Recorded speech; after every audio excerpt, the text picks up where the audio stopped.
بسم اللہ الرحمن الرحیم۔ السلام علیکم۔ حضرت معاذ بن مالک سلمہ رضی اللہ تعالی عنہ صحابہ میں سے ایک خوبرو نوجوان تھے اور مدینہ المنورہ میں ہی ان کی شادی بھی ہو چکی تھی۔ ایک دن شیطان نے انہیں وسوسے میں مبتلا کیا اور ایک انصاری صحابی کی کنیز کے بارے میں بہکا پھسلا لیا۔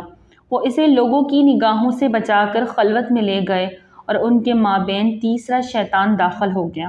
وہ ان دونوں کے دماغ پر سوار ہو کر ان دونوں کو ایک دوسرے کے لیے خوب بنا سنوار کر پیش کرتا رہا، حتیٰ کہ وہ حرام فعل کا ارتکاب کر بیٹھے۔ حضرت معاذ رضی اللہ تعالی عنہ جب اس گناہ میں ہاتھ رنگنے سے فارغ ہوئے تو شیطان ان کے دماغ سے نکل کر الگ ہو گیا۔ اب انہوں نے شدت غم و ندامت سے رونا شروع کر دیا۔ وہ اپنے آپ کو ملامت کرنے لگے اور اپنے نفس کا محاسبہ کرنے میں لگ گئے۔ وہ اللہ کے عذاب سے اس حد تک ڈر گئے کہ انہیں اپنی زندگی اجیرن لگنے لگی۔ ان پر عرصہ حیات تنگ ہو گیا اور ان کے گناہ نے انہیں اپنے گھر میں لے کر ستانا شروع کر دیا، یہاں تک کہ اس گناہ نے ان کے دل کو جلا کر خاک کر دیا۔ اب وہ طبیب خلوت حضرت محمد صلی اللہ علیہ وسلم کی خدمت میں حاضر ہو گئے۔ آپ صلی اللہ علیہ وسلم کے روبرو ہو کر یوں عرض گزار ہوئے: اے اللہ کے رسول صلی اللہ علیہ وسلم، میں زنا کر بیٹھا ہوں، مجھے سزا دے کر پاک کر دیجیے۔ نبی اکرم صلی اللہ علیہ وسلم نے اپنا رخ مبارک دوسری طرف پھیر لیا۔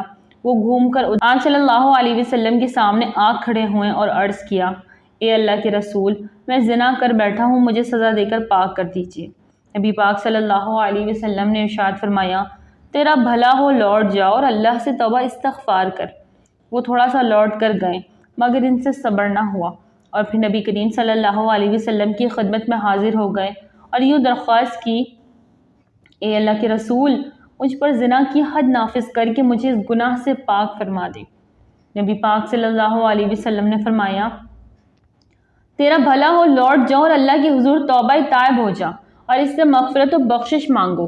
راوی کا بیان ہے کہ وہ واپس لوٹ گئے اور تھوڑی ہی دور گئے مگر پھر لوٹ آئے اور یہ گریہ گزاری کرنے لگے: اے اللہ کے رسول، مجھے پاک کر دیجیے۔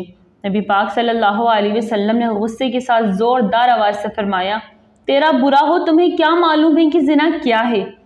پھر نبی پاک صلی اللہ علیہ وسلم نے حکم فرمایا کہ انہیں ہمارے سامنے سے دور ہٹا دو، مگر وہ یکے بعد دیگرے اور دوبارہ سے بارہ لوٹ کر آتے ہی چلے گئے۔ جب ان کا بار بار لوٹنا بڑھ گیا تو نبی پاک صلی اللہ علیہ وسلم نے ان کے خاندان و قبیلے کے لوگوں سے پوچھا کہ یہ نوجوان کہیں پاگل تو نہیں؟ لوگوں نے عرض کیا: اے اللہ کے نبی، ہمیں اس میں کسی قسم کی کوئی بیماری نظر تو نہیں آئی، شاید اس وقت شراب پیے ہوئے ہوں اور نشے کی حالت میں سب کچھ کہہ رہے ہوں۔ ایک آدمی اٹھا اور اس نے ان کے منہ کے قریب جا کر سونگھا تو اسے شراب جیسی کوئی بدبو محسوس نہ ہوئی۔ تب نبی پاک صلی اللہ علیہ وسلم نے فرمایا: جانتے ہو زنا کیا ہے؟ انہوں نے عرض کیا: جی ہاں، میں نے ایک عورت کے ساتھ فعل حرام کا ارتکاب کیا ہے۔ نبی پاک صلی اللہ علیہ وسلم نے ان سے دریافت کیا کہ تم اپنی اس بات سے کیا کہنا چاہتے ہو؟ انہوں نے عرض کیا کہ میں یہ چاہتا ہوں کہ مجھ پر شرعی حد نافذ فرما دیں اور آپ صلی اللہ علیہ وسلم مجھے اس گناہ سے پاک کر دیں۔ نبی پاک صلی اللہ علیہ وسلم نے فرمایا: ٹھیک ہے، اور اپنے صحابہ رضوان اللہ علیہم اجمعین کو حکم فرمایا کہ اس نوجوان کو رجم یعنی سنسار کر دیا جائے۔ چنانچہ انہیں رجم کر دیا گیا حتیٰ کہ وہ مسلسل کنکر لگنے کے نتیجے میں وفات پا گئے۔ جب ان کی نماز جنازہ پڑھی گئی اور انہیں دفن کیا گیا تو نبی پاک صلی اللہ علیہ وسلم اپنے بعض صحابہ کرام کے ساتھ میت میں اس مقام سے گزرے جہاں انہیں سنسار کیا گیا تھا۔ نبی پاک صلی اللہ علیہ وسلم نے سنا کہ دو آدمی آپس میں باتیں کر رہے تھے۔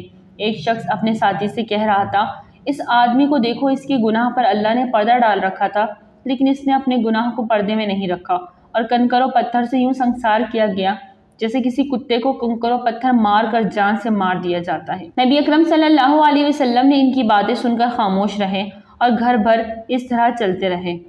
آگے جا کر ایک جگہ مرے ہوئے گدھے کو پڑے دیکھا جسے سورج کی گرمی نے جلا کر رکھا تھا اور اس کا پیٹ خوب پھولا ہوا تھا، جس کے نتیجے میں اس کی ٹانگیں اوپر کو اٹھ چکی تھی۔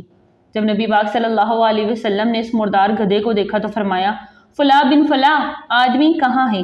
ان دونوں نے عرض کیا: اے اللہ کے رسول، ہم یہاں موجود ہیں۔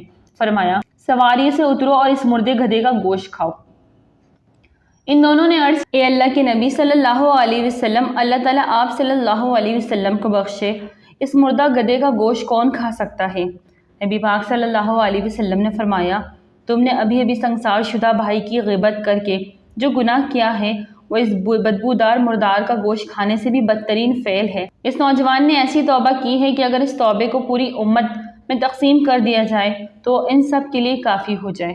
مجھے قسم ہے اس ذات کی جس کے قبضے میں میری جان ہے، وہ نوجوان تو اس وقت جنت میں مزے لوٹ رہا ہے اور اس کی نہروں میں گوتے لگا رہا ہے۔ حضرت معاذ بن مالک رضی اللہ تعالی عنہ کے کیا کہنے، جی ہاں، ان سے زنا کا گناہ تو سرزد ہوا اور انہوں نے اپنے اور اپنے رب کے درمیان کا پردہ تو چاک کیا، لیکن پھر توبہ ایسی کی کہ اگر ان کی توبہ کو پوری امت پر تقسیم کر دیا جائے تو ساری امت کے لیے وہ کفایت کر جائے۔